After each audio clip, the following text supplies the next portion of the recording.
So you can probably tell that I'm a pretty busy guy, you know, organising my action figures, sorting out my games in order of awesomeness, feeding the cat.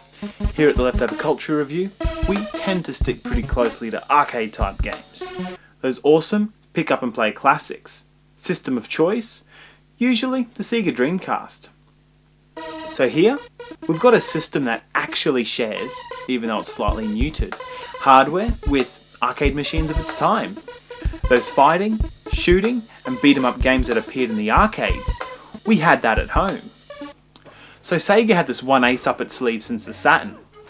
A game so big and groundbreaking, it was basically a deck of aces that required multiple sleeves. A game so big that it ended up on the Dreamcast instead. The Shenmue series.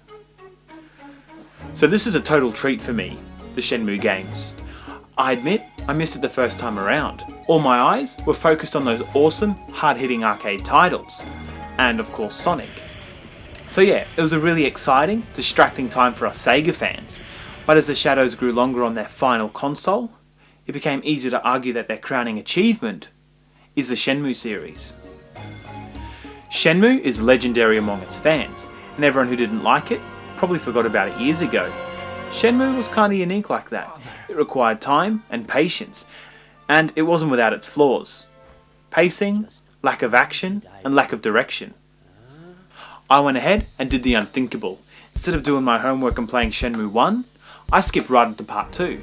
I just watched the Shenmue movie, and skipped the bullshit of actually playing the first game. So, for anyone else wanting to follow in my footsteps, Shenmue 2 actually comes with the digest movie.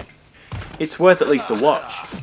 You get the idea pretty quickly that Shenmue 2 is a massive manhunt through Hong Kong, but knowing why you're after this guy actually gives you a reason to care. So my biggest fear going into Shenmue 2 was that I'll be forced to play this game for months to write a really accurate review. For the most part, that's true. Unfortunately for you, I said screw it to writing an accurate review.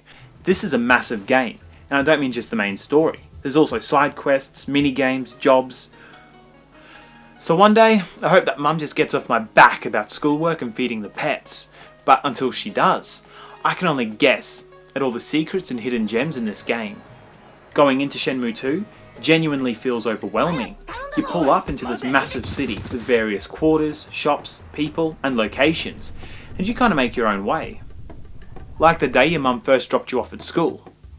Except you're in Hong Kong, you barely speak, and you are an awesome martial artist. One feature that I really loved, if you're horrible at navigating, you can just ask around, and eventually someone will be like, yeah, sure, I've got nothing better to do, I'll take you there.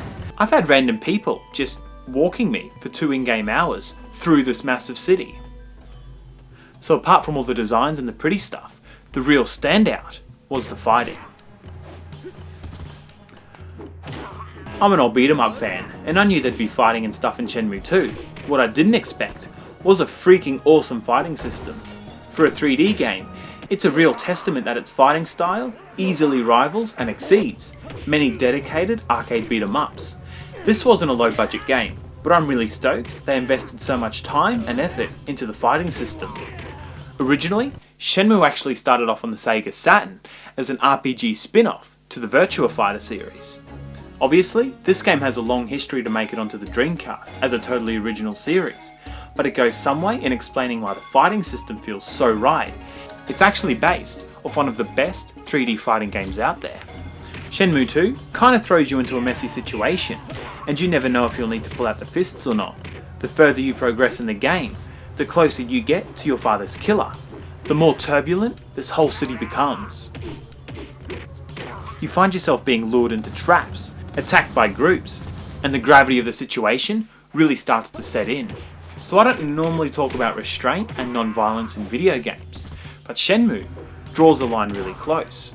I don't think this is a violent video game. Fighting plays such a small part in the story, considering it's actually centered around martial artists and thugs and revenge. For the most part, it's like the game withholds the violence, makes me gamble to make money, because there's no way in hell I'm working for it, and makes me run around chasing people who may be able to help me.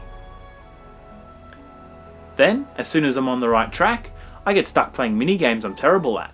You actually need to practice with this game.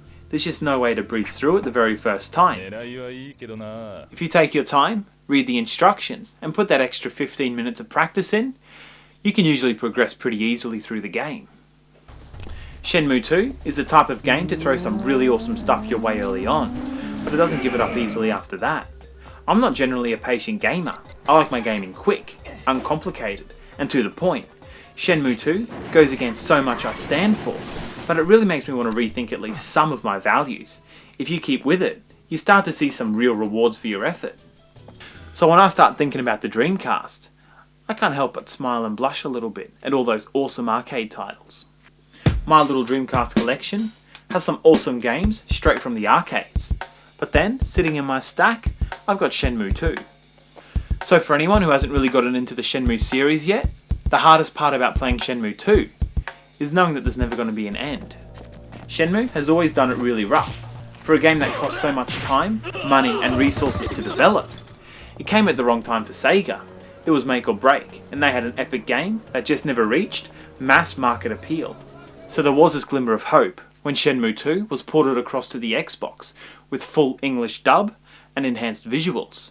There was this feeling that, like, even if the Dreamcast fell, Shenmue would transcend it, like Virtua Fighter and Sonic the Hedgehog. Those classic Sega titles that actually found homes outside the Sega consoles.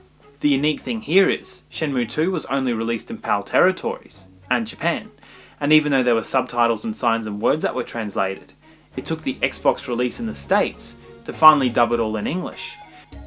It's like there was all this extra care put into it once it hit the Xbox, and even though Sega had its problems since before the Saturn, they still managed to push out the first 2 Shenmue games. The third chapter should have been a real pushover by comparison. The story was all laid out, the textures and models were all built. It was the last leg, and I guess we'll never get to see what the foot looked like.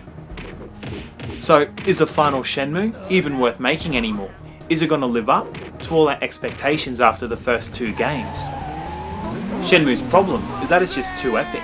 I don't think there's any way Yu Suzuki could raise the money to create a game that's going to live up to the first 2 Shenmue titles. So is it actually worth playing a game without an ending? Well, it's going to be a lot harder to recommend. But it's an adventure, and the fact I stepped right into the second game without playing the first means maybe I was a little bit less invested. But if you can handle the time it takes to play this game, totally worth it. And don't get me wrong, I wasn't hooked from beginning to end.